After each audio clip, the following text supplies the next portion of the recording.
UP में कोटेदारों पर सख्ती, कालाबाजारी पर दर्ज होगा मुकदमा। उत्तर प्रदेश में राशन कार्ड धारकों के हक से खिलवाड़ करने वाले कोटेदारों पर सरकार ने सख्त रुख अपनाया। कालाबाजारी और कम राशन देने की शिकायतों पर अब सीधे मुकदमा दर्ज किया जाएगा। कानपुर में राशन वितरण में अनियमितताओं को लेकर प्रशासन पूरी तरह से सतर्क है। क्षेत्रीय खाद्य अधिकारी जितेंद्र पाठक और पूर्ति निरीक्षक राम निरंजन ने एक राशन की दुकान पर छापा मारा, जहां जांच में करीब 200 क्विंटल राशन की कालाबाजारी का खुलासा हुआ। क्योंकि सरकार की नीतियों से बदली खेती की तस्वीर, किसान बने उद्यमी। उत्तर प्रदेश में खेती अब परंपरागत नहीं बल्कि आधुनिक और लाभकारी बनती जा रही है। मुख्यमंत्री योगी आदित्यनाथ की नीतियों ने कृषि क्षेत्र को नई दिशा दी। फसल पुनर्चक्रण, सहकारिता तकनीक के इस्तेमाल से किसानों की आमदनी बढ़ी है। पद्मश्री रामचरण वर्मा जैसे प्रगतिशील किसान टिश्यू कल्चर और नवाचार के जरिए छोटे किसानों को आत्मनिर्भर बना रहे हैं। सरकार के द्वारा उन्नत बीज, सिंचाई सुविधाएं और तकनीकी सहयोग मिलने से किसान अब सिर्फ अन्नदाता नहीं बल्कि सफल उद्यमी बन रहे हैं। 10 करोड़ से बदलेगा सीबीगंज का स्वरूप, बनेगा आधुनिक इको टूरिज्म हब। मुख्यमंत्री योगी आदित्यनाथ के ग्रीन और इको फ्रेंडली विजन के तहत बरेली को बड़ी सौगात मिलने जा रही है। सीबीगंज स्थित आरबोटेम क्षेत्र में करीब 10 करोड़ रुपए की लागत से नगर वन विकसित किया जाएगा। इस परियोजना को यूपी इको टूरिज्म के एजेंडे में शामिल किया गया है। नगर वन में tree house, eco friendly cafeteria, बच्चों के लिए आधुनिक किड्स पार्क और परिवारों के लिए सुकून भरे भ्रमण स्थल बनाए जाएंगे। पश्चिमी यूपी में प्रदूषण पर सख्त एक्शन, लखनऊ पीजीआई में हाईटेक इलाज की तैयारी। योगी आदित्यनाथ सरकार ने पश्चिमी उत्तर प्रदेश में बढ़ते वायु प्रदूषण को लेकर सख्त रुख अपनाया। एनसीआर से सटे जिलों में खराब होती एयर क्वालिटी पर वायु गुणवत्ता प्रबंधन आयोग के निर्देशों के बाद व्यापक एक्शन प्लान तैयार किया गया। मुख्य सचिव की अध्यक्षता में बनी योजना में सड़क की धूल को प्रदूषण का मुख्य कारण माना गया। प्रदूषण नियंत्रण की जिम्मेदारी 7 विभागों को सौंपी गई और उनसे नियमित कार्रवाई रिपोर्ट मांगी गई है। छात्रों पर लाठीचार्ज को लेकर भाजपा पर बरसे अखिलेश, बताया सत्ता का अहंकार। समाजवादी पार्टी के अध्यक्ष अखिलेश यादव ने प्रयागराज में यूपी लोक सेवा आयोग के खिलाफ प्रदर्शन कर रहे प्रतियोगी छात्रों पर कथित पुलिस कार्रवाई को लेकर योगी सरकार पर तीखा हमला बोला। अखिलेश यादव ने सोशल मीडिया प्लेटफॉर्म एक्स पर वीडियो साझा करते हुए कहा कि बेरोजगारी से जूझ रहे युवाओं के साथ अमानवीय व्यवहार किया गया। छात्रों को पकड़कर घसीटने और लाठीचार्ज को उन्होंने सत्ता का अहंकार बताया। योगी सरकार की पहल, ग्रामीण पर्यटन सर्किट से जुड़ेंगे यूपी के प्रमुख शहर। उत्तर प्रदेश में ग्रामीण पर्यटन को बढ़ावा देने के लिए योगी सरकार ने बड़ी पहल की। गांव की खासियत और सांस्कृतिक विरासत को दुनिया के सामने लाने के लिए एक नीतिगत ढांचा तैयार किया जा रहा है। इसका उद्देश्य देशी ही नहीं विदेशी पर्यटकों को भी गांव की ओर आकर्षित करना है। प्रस्तावित ग्रामीण पर्यटन सर्किट में लखनऊ, काशी, प्रयागराज, आगरा, बुंदेलखंड को शामिल किया गया है। मृत महिला के परिवार को राहत, बीमा कंपनी को 5 लाख में ब्याज देने का आदेश। हादसे में जान गंवाने वाली महिला के मामले में जिला उपभोक्ता विवाद प्रतिदोष आयोग जिते ने बड़ा फैसला सुनाया। आयोग ने न्यू इंडिया इंश्योरेंस कंपनी को मृतका के पति और पुत्रों को 5 लाख रुपए की बीमा राशि में ब्याज देने का आदेश दिया है। आयोग ने माना कि बीमा क्लेम के बावजूद कंपनी ने कोई कार्रवाई नहीं की। 4 साल तक चले मामले को देखते हुए कंपनी पर प्रति सप्ताह 1000 रुपए की पेनल्टी और 15,000 का जुर्माना लगाया गया है। अयोध्या को बड़ी सौगात, टाटा समूह खोलेगा आधुनिक कैंसर चिकित्सालय। अयोध्या को स्वास्थ्य सेवाओं के क्षेत्र में बड़ी सौगात मिलने जा रही है। देश के प्रतिष्ठित टाटा समूह के नमो कैंसर फाउंडेशन की ओर से अयोध्या में आधुनिक कैंसर चिकित्सालय हब स्थापित करने की तैयारी शुरू की गई। इस सिलसिले में टाटा समूह के 6 सदस्यीय प्रतिनिधिमंडल ने अयोध्या पहुंचकर संभावित स्थलों का निरीक्षण किया। जाम से राहत की तैयारी, शहर में 14 जगह बनेगी सरफेस पार्किंग। गोरखपुर शहर में बढ़ती जाम की समस्या से निजात दिलाने के लिए बड़ा कदम उठाया गया।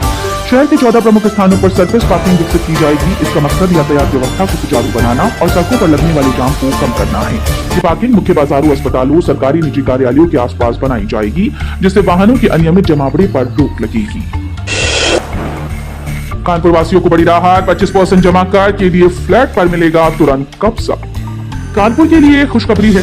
कानपुर विकास प्राधिकरण ने किफायती आवास को बढ़ावा देने के लिए नई सुविधा शुरू की। अब केवल 25% राशि जमा कर के लिए फ्लैट खरीदे जा सकते हैं और खरीदारों को तुरंत कब्जा मिलेगा।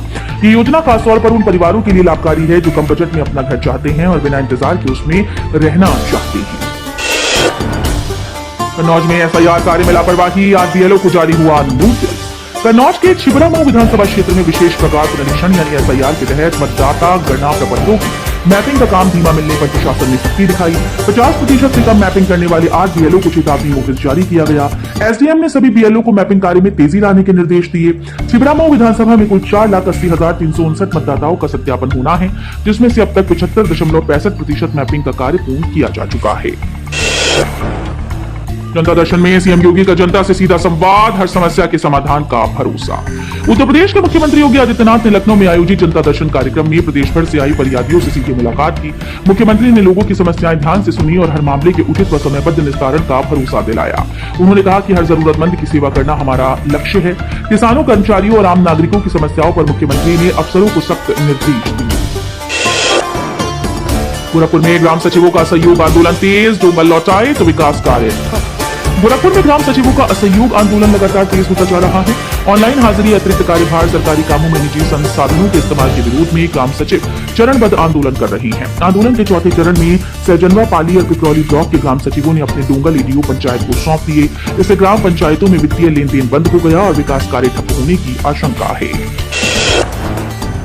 कानपुर में आशा बहुओं का जोरदार प्रदर्शन, सीएमओ कार्यालय का घेराव।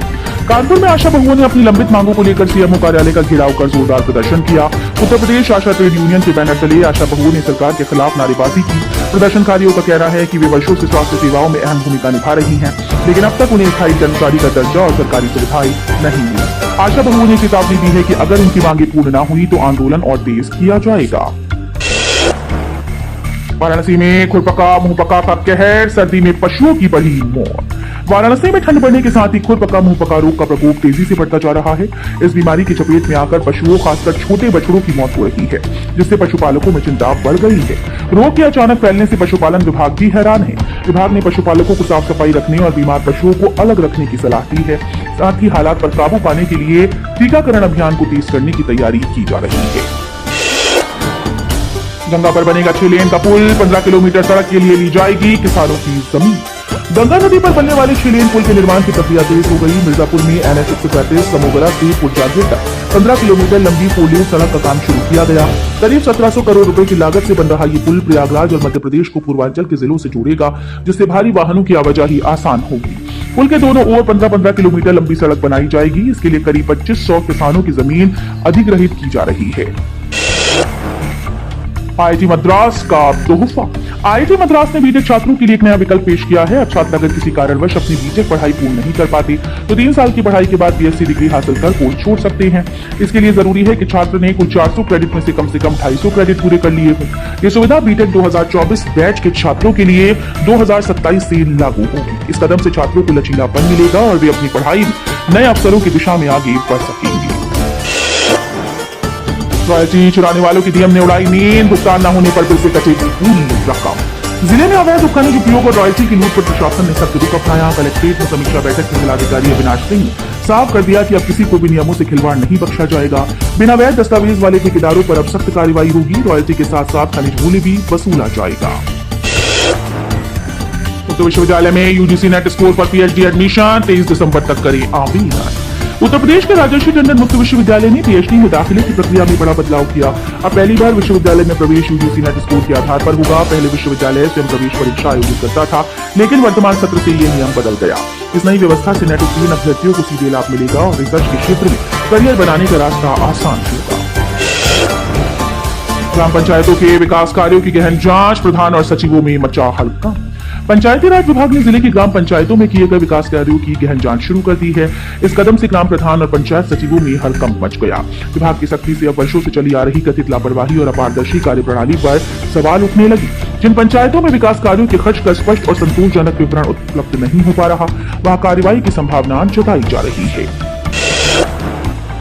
वक्फ संपत्तियों के रजिस्ट्रेशन में यूपी देश में नंबर 1, शेयर संपत्तियों में लखनऊ सबसे आगे। यूपी ने वक्फ संपत्तियों के डिजिटल रजिस्ट्रेशन देश में पहला स्थान हासिल किया। केंद्रीय अल्पसंख्यक कार्य मंत्रालय के आदेश के बाद प्रदेश में अब तक कुल 92,832 वक्फ संपत्तियों का ऑनलाइन रजिस्ट्रेशन पूर्ण हो गया, जिनमें 86,347 सुन्नी और 6,485 शिया वक्फ संपत्तियां शामिल है। केंद्र ने रजिस्ट्रेशन की तिथि 6 माह बढ़ा दी। यूपी सीएम केशव बोले 2047 तक भाजपा अडिग, 2027 के लिए जुटे कार्यकर्ता। प्रयागराज पहुंचे उप मुख्यमंत्री केशव प्रसाद मौर्य ने कार्यकर्ताओं से मिशन 2027 में जुटने का आह्वान किया। उन्होंने कहा कि 2047 तक भाजपा को कोई हिला नहीं पाएगा। डिप्टी सीएम ने कार्यकर्ताओं से पूरे जोश और उत्साह के साथ 2027 के लिए संगठन को मजबूत बनाने की अपील की। चंद्रशेखर आजाद सर्किट हाउस में आयोजित बैठक में उन्होंने ये भी कहा कि प्रयागराज के कार्यकर्ता संगठन को और सशक्त बनाएंगे। गौतम बुद्ध नगर में कक्षा 5 तक के स्कूल बंद, पढ़ाई अब पूरी तरह ऑनलाइन। गौतम बुद्ध नगर में हवा की गुणवत्ता गंभीर स्तर पर पहुंच गई। एयर क्वालिटी इंडेक्स 400 से अधिक दर्ज होने के कारण प्रशासन ने क्रैप लागू कर दिया। इसके तहत कक्षा 5 तक के सभी स्कूल बंद कर दिए गए। पढ़ाई पूरी तरह से ऑनलाइन होगी। कक्षा 6 से 9वीं 10वीं तक के छात्रों के लिए क्लासेस फिजिकल और ऑनलाइन दोनों मोड में चलेंगी। आदेश का पालन कड़ाई से करने के निर्देश दिए गए हैं। यूपी में घनी धुंध ने बढ़ाई आफत, हवा जहरीली, रेड ऑरेंज जोन में क्यूआई स्कूल बंद। उत्तर प्रदेश में सर्दी के साथ आई घनी धुंध लोगों की सेहत पर गंभीर असर डाल रही है। राजधानी लखनऊ और अन्य बड़े शहरों में हवा की गुणवत्ता खतरनाक स्तर पर पहुंच गई। कई इलाकों में air quality index red zone और ऑरेंज जोन में दर्ज किया गया। प्रदूषण और धुंध के इस दोहरे संकट के कारण स्कूल्स को बंद करना पड़ा। वहीं अस्पतालों में सांस की तकलीफ, दमा, आंखों में जलन, एलर्जी के मरीजों की संख्या तेजी से बढ़ रही है। राजभर बोले, सभा 2027 में विपक्ष में बैठने लायक नहीं, यादव मुस्लिम में फंसी। यूपी सरकार के मंत्री और सुबह सपा अध्यक्ष ओम प्रकाश राजभर ने सपा और कांग्रेस को आड़े हाथों लिया। सर्किट हाउस में पत्रकारों से बातचीत में उन्होंने कहा कि साल 2027 के विधानसभा चुनाव में एनडीए रिकॉर्ड जीत दर्ज करेगा। उनका कहना था कि सपा यादव और मुस्लिम वोटों में फंसी हुई है और विपक्ष में बैठने लायक नहीं रहेगी। राजभर ने पीडीए के नारे को मजाक बताया और बताया कि बसपा के एक और कांग्रेस के 2 विधायक ही उनके पक्ष में हैं। तो ये थी आज की 25 फटाफट बड़ी खबरें। अगर आपको न्यूज पसंद आई